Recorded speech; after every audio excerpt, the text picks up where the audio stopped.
Okay, welcome back to our second part of our just discussion on creating a distance learning course.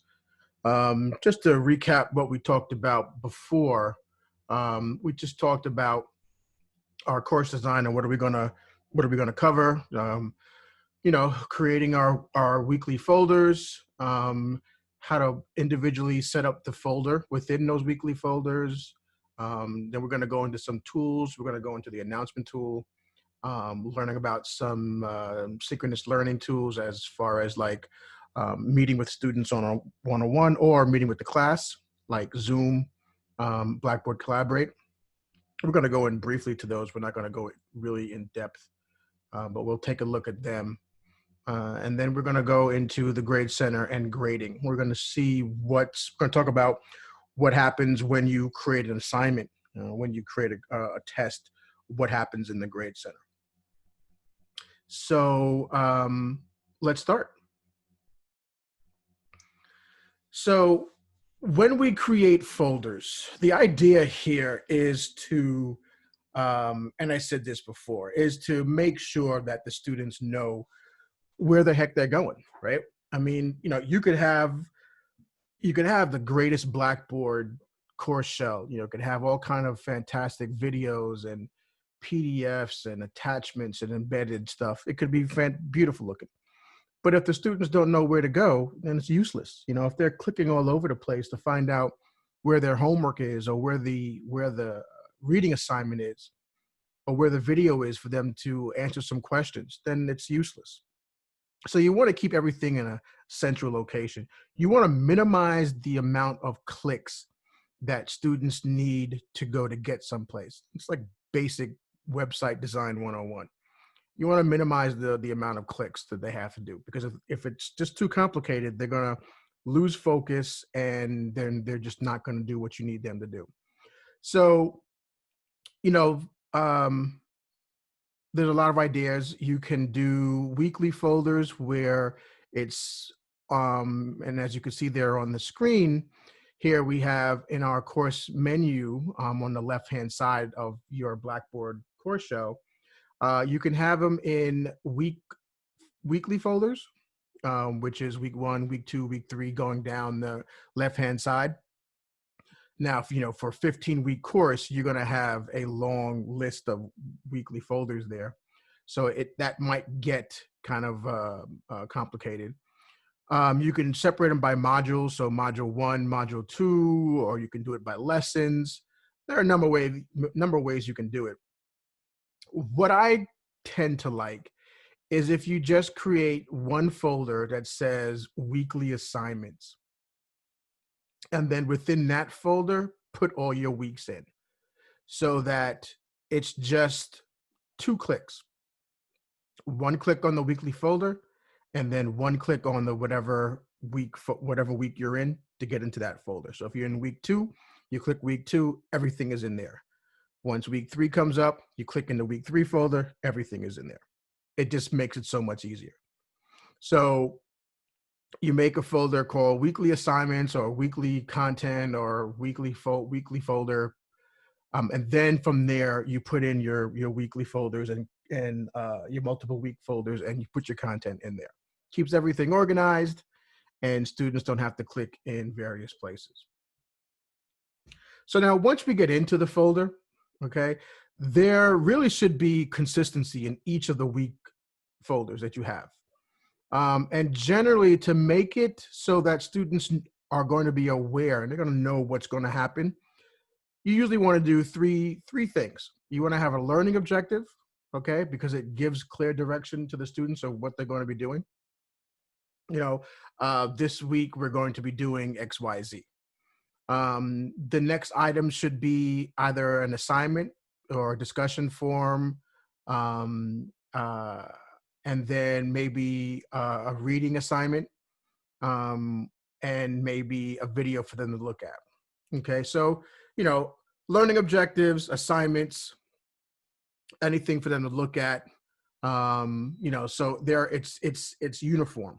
Okay, so and that should be consistent, so that with every week, that looks the same.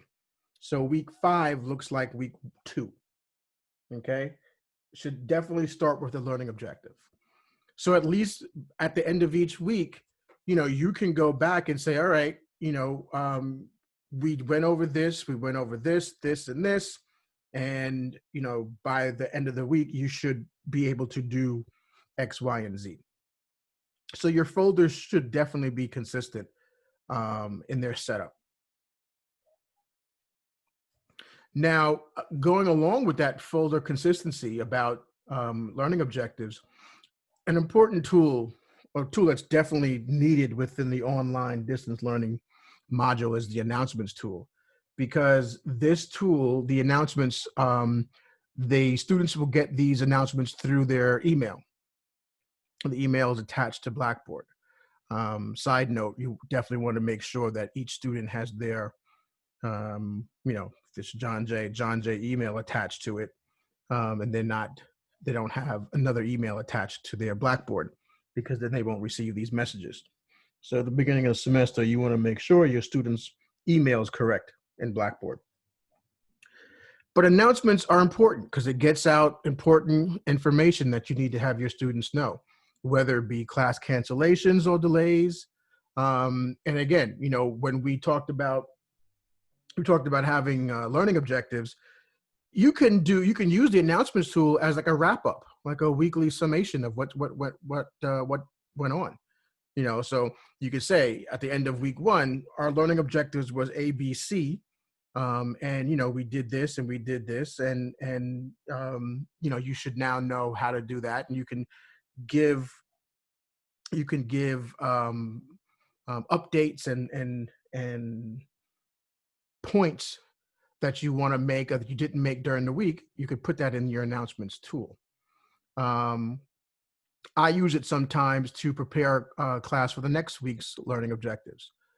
So I may say, okay, good job week 1. Week 2 folder is open. You could begin week 2. So announcements tool is very important. One good thing about the announcements is you can actually link to where you want the students to go to. So for instance, if you I like to put in articles and videos in my Blackboard shelf for my students to check out during the week, in between us meeting. And I'll put it in a folder and I'll just label it videos or articles or something like that. But within announcements, you can directly put that link to that folder within the announcement in the message. So students don't have to go into Blackboard, click on their class, go through the links. They just click on the link that you put in the email, and it takes them right to the item that you want them to take a look at. So announcements has some really good usage, and I would definitely use them within your class. I would use them even if you're not doing online work. Again, what we're talking about here is just not for online learning. I'm not teaching online now. I use Blackboard extensively in my face-to-face class. Everything is on Blackboard, so that it wasn't a hard transition for me to move to online when we were taken out of campus, because all my work was already online. I was already using announcements to get messages out. I had to change the delivery. I had to change. I had a huge group project that I had to change, and I just didn't have the time to really think about how to make that work. So I just gave them individual papers to do, final papers. But that was the only thing. Everything else was already up there. So if you can create your course now, especially during the summer, for those of us who are not going to be teaching over the summer, if you can now, take what you've done so far for this semester, fine tune it and tweak it a little bit, so that if when we get back into the classroom, you are continuing what you've done with Blackboard from this semester. So you put your content on Blackboard. You could take it from Blackboard, you know, and then, you know, who knows what's going to happen if we have to come back to distance learning. You're not doing this huge transition anymore. You're just picking up where you left off. You know, things will change, delivery methods will change, but the content will still be in Blackboard, and you don't have to worry about putting up content during the semester. So let's just talk really briefly about the synchronous learning tools that we have. Blackboard Collaborate, which is a tool within Blackboard, so everybody has that. Um, it's a synchronous tool where you can meet with your students at one time. Everybody can be in the room. You can have a lecture. You can share your screen. You have a whiteboard. You can share files. You can chat. You can break up into groups. So you have the ability to keep the lecture going. Um, I'm not going to get into the ins and outs of the online synchronous learning tools, but you know, this is a good way for many things. You know, you can hold office hours here. You can meet individually with your students. You know, you can continue your lectures. You can put up your documents and, you know, PowerPoints and PDFs and show it while you're talking with your class.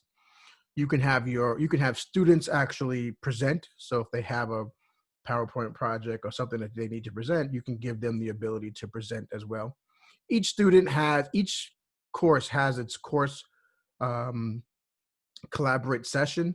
So students have the ability to go into their own room as well. So each course has its own course room.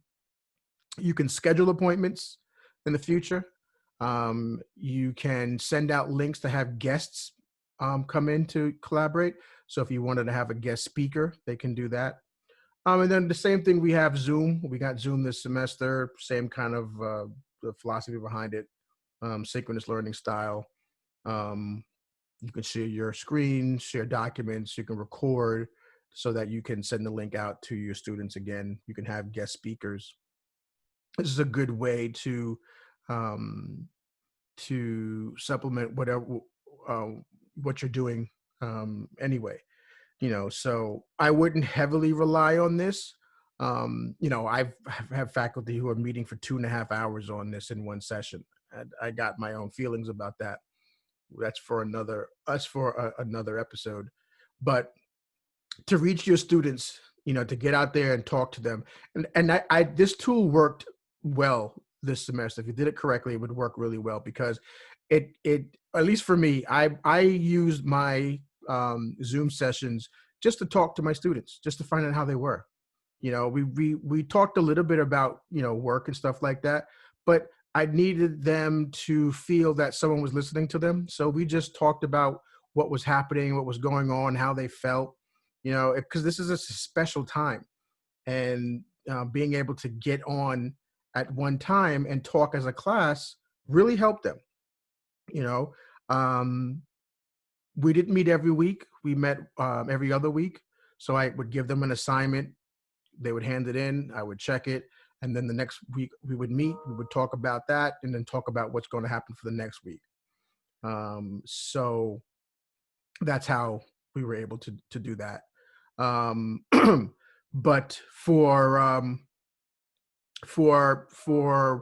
getting your lectures in and maybe sharing a particular item, document, or file, you know, you definitely would want to create one of these synchronous lesson sessions, whether Blackboard Collaborate or Zoom. You know, it doesn't really matter. If you want to keep it in Blackboard, you can do Zoom, but you know, you can use Zoom and put the link in Blackboard. So everybody has their own philosophy. Sometimes you know, you want to keep everything in the same learning management system. So if you want to do everything in Blackboard, keep everything Blackboard. But you could still have a seamless transition if you use another tool like Zoom. And that's fine. And then we end up with the full grade center and grading. Now, I could spend hours on this part here, but I just want to give you an overview to try to picture what this grade center does and what's its usage. The grade center um, is where anything that you assign students to do in Blackboard, it will show up in the grade center. Okay. So when you create an assignment by using the assignment tool in Blackboard, it will automatically create a grading column. As soon as you create an assignment using the tool, it creates a column in the grade center. Okay. So you don't have to manually create one. And then some of the options you have, you can allow multiple attempts. So I mean, students can hand in their assignment, 1 or 2 times. If they don't get it right or they did something wrong, they can hand it in again. You can add rubrics to your assignments. You can add rubrics to pretty much everything that you grade. You can attach other documents. So if they have to read something in order to do the assignment, you're going to attach that. You can use our plagiarism checker tool within the assignments, which is called Safe Assign, or you can use Turnitin, which is also part of Blackboard. But with every tool, you have to use the particular tool in Blackboard for it to create a column in the grade center. So what does that mean? Assignments, using the assignment tool, creates a grading column. Creating a test, using the test tool, creates a column in the grading center. If you have a discussion forum and you are grading that discussion forum, it creates a column in the grading center. Okay, journals, if you're grading the journals, will create a column in the grading center.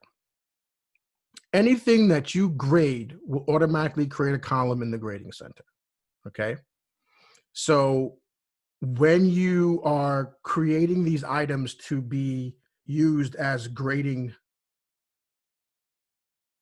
tools, you need to use the actual tool in Blackboard.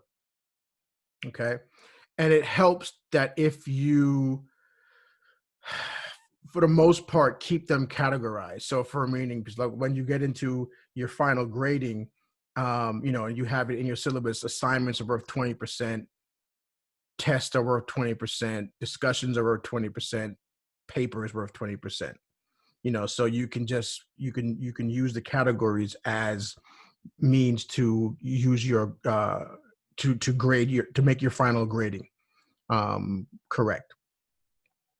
On a side note, somehow, and I was mentioning this to another instructor the other day, is that and this is, again, there are hundreds of things that we can go into just with the grade center alone, just with assignments and tests alone. But your final grade, if you have tests that are worth 10% of your grade, don't make the test worth 10 points. That doesn't even make any sense. If you can't have one thing, unless you're going to give the students one test for the entire semester and that's going to be worth 10% of your grade, that's one thing. But if you're going to have 3 exams for the entire semester and the 3 exams are worth 10% of the grade, that's different than saying that test is worth 10% of the grade. So you make the test out of 100 because that's how many points you're going to give them, right? You make the test. Most tests are going to be out of 100. I got a 90 on my test. I got an 80 on my test. I got a 50 on my test. It's 50 out of 100. It's 80 out of 100. Make your test out of 100. I just do everything out of 100 because it just makes it easier. Because Blackboard will automatically weight your columns for you. So at the end, when you create all your assignments and your test, you can go back to the grade center and you could say, okay, now my assignments are worth 10%. My discussions are worth 15%. That's where we weight the entire category of assignments or weight the entire category of tests. Not in the individual test or assignment, but in the category of assignment or test. So, and that's just me. I said everything at 100 points with the exception of my discussions. They're out of 3. But my discussions are worth 20% of the final grade. Okay. So and let's say within the whole semester, I have 15 discussion questions. I have a discussion question a week per week. So I have 15 discussion questions. I make everything out of 3 points. Okay. So out of the 15 discussion questions, if you get the full 3 points for the discussion, you're going to have 45 points, right? That's the total number of points you're going to have. So if you get 45 points, you're going to get 100% on your discussions because you got the full amount of credit for your discussions. Okay. If you don't get that, let's make it easier. If I have 3 tests or 4 tests and it's 25% of my grade, okay? If I have, and they're each worth 100. So if I get 100 on all my, if I get 100 on my test, on every test, that's 400 points. That means I've got 100% for those tests. I got an A for those tests. But if I get 200, I only get 50% of my grade. Okay? Because each test is not going to be worth 25%. It's going to be worth 100. So a total of 400 points. I have no idea whether or not I confused you even more or I made you totally a pro at the grade center. But I believe that I will find out when I get phone calls and emails about helping in the grade center. But I just say make everything out of 100 points. Totally makes life easier. Again, in the test tool, again, these are specific tools that we're talking about, okay? We were talking about the assignment tool. Now we're talking about the test tool. The test tool creates a column in the grade center. You can create your multiple types of questions, okay? Multiple choice, true and false, and fill in the blanks will get graded by Blackboard because you'll put the answers in, so that would automatically grade it for you. Essay questions, you have to go in and grade yourself. Some of the other options you have the ability to give students extra time. If students miss the exam and you want to have them take it again, or they need to retake it, you can give them the option. You can set tests for future dates, and you can create an announcement that goes out automatically when the test is going to be open. So you have a lot of options, okay? And then you have a lot of things that Blackboard will do for you once you give it the instructions. The Grade Center, so when we were first talking about setting the points to 100, making everything equal 100, you know, you have the ability to set grade types in the Grade Center. So you can set them to 100% or an A, or 100. You can set those grade types to show differently within the Grade Center. Again, you weigh your grades based on what you have in your syllabus, so it matches your syllabus. So students will know that if they've got a total of 400 points on their exams, then they've reached the total number of points that they can get for their exams. So they've got 100% of the exams. Or if they've got 300 or 200, they know where they lie. One of the things that I don't do is there is the total column in the grading center. I sometimes hide that depending on whether or not I want to show my students that. So sometimes I will say, I know I do it every other semester. I test the waters with my students just to see if they're on the ball. So sometimes I'll say, okay, to get an A in this course, you need a total of, let's just say 20,000 points. Let's just call it a number, 20,000 points. I will keep the total points column open. That'll be the only grading column I'll show them. So I definitely won't show them the weighted total column. I show them their their particular assignments and tests and homework columns. But the only grading column or grade column that I will keep open will be the total number column. So they know from the beginning of the semester that they need 20,000 points to get an A in this course. So, if this is, 2 weeks before the end of the semester and they've only got, 9,000 points, they know that it's not going to end well for them. But throughout the semester, they'll be able to see how many points they have. So they'll be able to tell, okay, well, I need to get this in. If I can do makeup, or if I can get this in before it's due, I know that I'm going to be closer to the 20,000 points. So this is why sometimes I just make everything out of 100. So it's easy for the students to see where they are. So it gives them that, if I think if students are aware of what they need to do to get the good grade, and they can be aware of it, then they're gonna make the effort to do it. They're gonna see that it's possible to do. So and it goes, and then also in the you're able to send emails from the grade center. So if you see students are falling behind or haven't handed a lot of homework in, you can send emails for them from the grade center. So that's basically the philosophy behind this, creating this distance learning course. There's a lot of other things that we can get into. This just touches upon some of the important things that I wanted to relay to you. With any other questions that you need or help that you need, you definitely contact our office, the Department of Online Education and Support. At the email, we have webinars and how-to videos on our website. And then you can email us if you want to set up an appointment to meet with one of the instructional designers. You can also contact Blackboard support, and they can get you help on the technical side of Blackboard using the tools.